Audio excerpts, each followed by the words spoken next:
السلام علیکم ورحمۃ اللہ وبرکاتہ۔ شادی بیاہ میں ناچ گانا، آرکیسٹرا رکھنا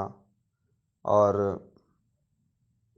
اس کے لیے اللہ اور اس کے رسول کی نافرمانی کرنا، شادی جیسے بابرکت موقع پر جس میں انسان کی ایک نئی زندگی شروع ہوتی ہے، اس زندگی کو اللہ اور اس کے رسول کو راضی کرتے ہوئے اگر شروع کیا جائے تو وہ زندگی کامیاب گزرتی ہے۔ اللہ تعالیٰ اس کے اندر رحمتیں اور برکتیں نازل فرماتے ہیں۔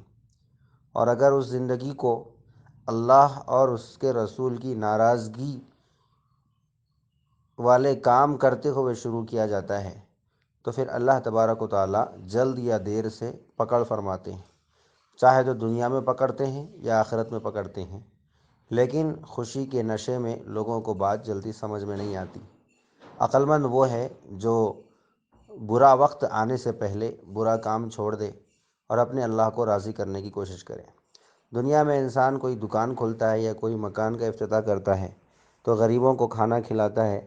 اور قرآن پڑھنے کے لیے کسی حافظ کو بلا کر پڑھاتا ہے تاکہ اللہ راضی ہو جائے اور برکت آئے۔ جب ایک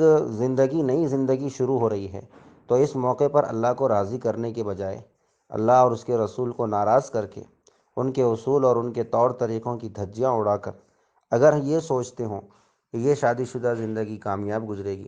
تو پھر یہ خیال ایک پاگل پن کے علاوہ کچھ نہیں ہوگا۔ ضرورت اس بات کی ہے کہ عین خوشی کے موقع پر، عین ایسے موقع پر جب کہ پورے خاندان کی طرف سے ان خوشیوں کے موقع پر گناہوں کی طرف دعوت دی جا رہی ہو، لیکن ایک اکیلا مرد مجاہد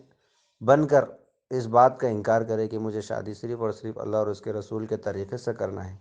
مجھے کسی اور کی سننا نہیں ہے، زندگی مجھے شروع کرنا ہے، کسی اور کو شروع نہیں کرنا ہے۔ اس بات کو سامنے رکھتے ہوئے اگر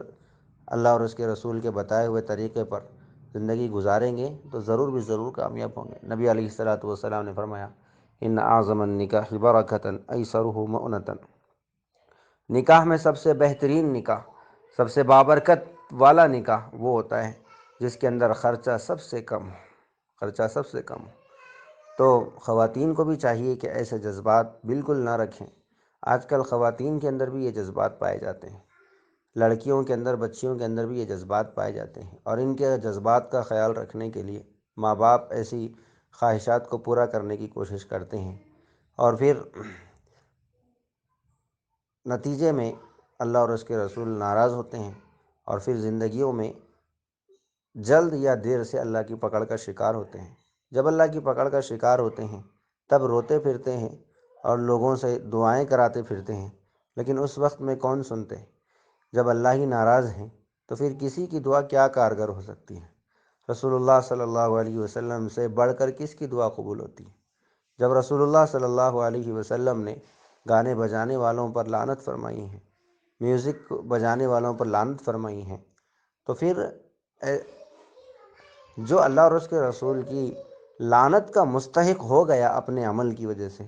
اس کے لیے لاکھوں دعائیں پورے دنیا کے بزرگان دین بھی اگر اس کے لیے دعا کر لیں تو وہ دعا کیسے کامیاب ہو سکتی ہے؟ ہرگز کامیاب نہیں ہو سکتی۔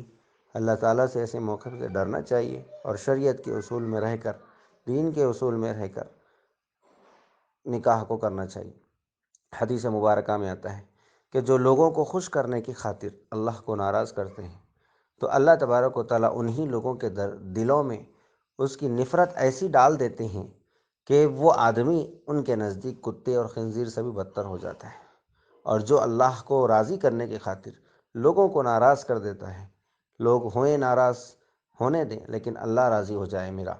بس یہ فکر میں رہتے ہیں، تو اللہ تبارک و تعالیٰ ان لوگوں کے دلوں میں محبتوں کو ڈال دیتے ہیں، حتیٰ کہ فرشتے